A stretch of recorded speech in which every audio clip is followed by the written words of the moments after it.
PowerPlant Earth, written by J.R. Pearson, narrated by Benjamin Martinez.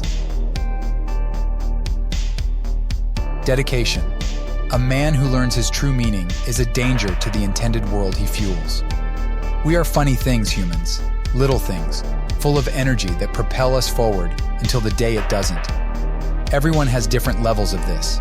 Some burn just enough to exist. Others burn so much they flicker into someone else's energy and help us define where we should look. To my dad, who first saw the PowerPlant. Prologue. It looks a lot like snow, but Chrissy is quick to remember that it can't be snow. It's too hot tonight for that to be snow. Chrissy decides this is not important to him right now. In fact, nothing is important right now.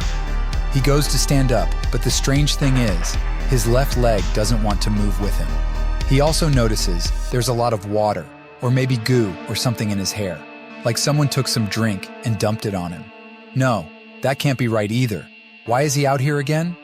Oh, right, Chrissy remembers now. Yeah, Chrissy remembers. He stopped popping just to see why everyone had to pop. Then he saw what 99% of the people in this country don't see, and he couldn't believe how without drugs just how crazy it all looked. He heard in school it was supposed to be the other way around. Well, it doesn't matter now. He stopped popping those fucking pills, killed that cop, and became public enemy #1 in a matter of literal days. And what now? He ended up wanting to stick it to those corporate pigs. Those fat slugs make their dough off selling all this shit to people like him, his mom, or his chick. His chick is the one that reminds him why he got so pissed anyways. She always had to have the newest stupid phone or newest earring plus so she could be fashionable and listen to her favorite chick podcast. He thinks. Fuck it, Chrissy says out loud as he starts to move out of his nice little rubble heap. He winces in pain. He became public enemy #1, all right. They wanted to plaster his name, face, and all his private information out to the public sites and social media sites, so he knew he was not going to be on the lam for long. He decided that if he couldn't break away, if he couldn't escape it, then he would blow up their game. But Chrissy wasn't the biggest, smartest, or most talented kid in the game ever, so he was able to see that the pills subdued him, which meant that everyone else is subdued too. He pieced together that the amount you must take in a day was based on how much you were prone to being a wise guy. If you were taking the short bus to school, got popped hard on the noggin growing up, or just any other fool who didn't see a scam as plain as day, one of those picket fence motherfuckers, then you only needed a smaller dose.